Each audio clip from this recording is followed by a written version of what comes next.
দখল নিতে হবে গ্রাম পঞ্চায়েত। সেই গ্রাম পঞ্চায়েত আবার শাসক দলের দখলেই রয়েছে। পঞ্চায়েত প্রধান ও শাসক দলে, তবুও পঞ্চায়েতের রাশ নিজেদের হাতে রাখতে দল ত্যাগ বিরোধী আইনের ব্যবহার করে পঞ্চায়েত প্রধানের অপসারণ করল তৃণমূল কংগ্রেস। যদিও ওই পঞ্চায়েত প্রধানের দাবি তিনি দল ত্যাগ করেননি, তৃণমূলেই আছেন। তবে কয়েকটি নিম্নমানের কাজ হওয়ায় তিনি সেই বিলগুলি আটকে দিয়েছিলেন। ফলে দলের অন্দরেই তাকে সরানোর ছক কষা হয়েছে। অপরদিকে এলাকার বিডিও ওই পঞ্চায়েত প্রধানের সদস্য পদই খারিজ করেছেন। সব মিলিয়ে তৃণমূলের গোষ্ঠী কোন্দলের এই খেলা বেশ জমে উঠেছে। ঝাড়গ্রাম জেলা জামবনি ব্লকের কিন্দোডাংরি গ্রাম পঞ্চায়েতের মোট আসন 10টি। গত বছর পঞ্চায়েত ভোটে 6টিতে জিতেছিল তৃণমূল, বাকি 4টিতে কুর্মী জোটের নির্দল প্রার্থীরা জয়ী হয়েছিলেন। সেবার লটারিতে জিতে পঞ্চায়েত প্রধান হয়েছিলেন মামুনি খিলাড়ি। কর্মীদের সমর্থন তার দিকে ছিল। মামুনিকে সরানোর প্রচেষ্টা আগেও হয়েছিল। ভুয়ো জাতিগত শংসাপত্র জমা দেওয়ার অভিযোগে মামুনি খিলাড়ির পঞ্চায়েত পদ যায়, কিন্তু কলকাতা হাইকোর্টের নির্দেশে সেবার তিনি ফিরে পান পঞ্চায়েত প্রধানের পদ। এবার তাকে সরাতে প্রয়োগ হলো দলত্যাগ বিরোধী আইন। অথচ মামুনি বলছেন অন্য কথা। আপনি কি দল ত্যাগ করেছেন? না, আমাকে পার্টির থেকে টিকিট দেওয়া হয়েছিল, পার্টির থেকে জিতেছি, কিন্তু কখন কবে আমি পার্টির থেকে দল ত্যাগ করেছি আমি জানি না, সেটাই বুঝতে পারছি না। এখন আমি পার্টিতে আছি। তো সেক্ষেত্রে ভিডিও কিসের জন্য আপনার এই প্রধান এটা ক্যান্সেল করেছেন? সেটাই তো বুঝতে পারছি না। আমাকে হিয়ারিংয়ে ডাকেছিল, আমার অসুস্থতার কারণে ওনাকে জানিয়েছিলাম, কিন্তু উনি তা সত্ত্বেও কিসের জন্য কি করেছে আমি বুঝতে পারছি না। আপনার কি মনে হয়? আমার মনে হয় আমাকে তো বেশ কিছু কাগজ দিয়েছিল অফিসে সাইন করার জন্য, তো সেই কাজগুলো নিম্নমানের হয়নি, তার জন্য আমি সাইন করিনি। মনে হয় ওখানেই কোনো ষড়যন্ত্র করেছিল।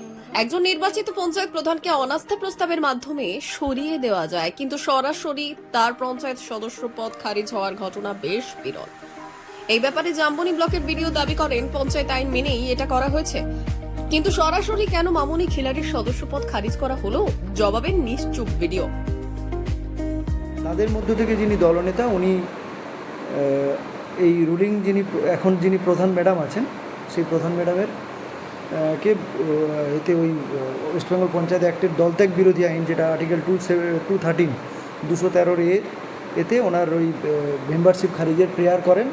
তো সেটা রেসপেক্টে আমরা একটা হিয়ারিং করি, সবাইকেই ডাকা হয় যারা মেম্বার ছিলেন, এআইটিসি ক্যান্ডিডেটের উইনিং ক্যান্ডিডেটের যারা এআইটিসি যারা উইনিং মেম্বার ছিলেন, সবাইকে ডেকে ওই হিয়ারিংটা আমরা করি। কিন্তু আমাদের এখন যিনি প্রধান ম্যাডাম তখন ছিলেন আর কি, উনি মামুনি খিলাড়ি, উনি আসতে পারেননি।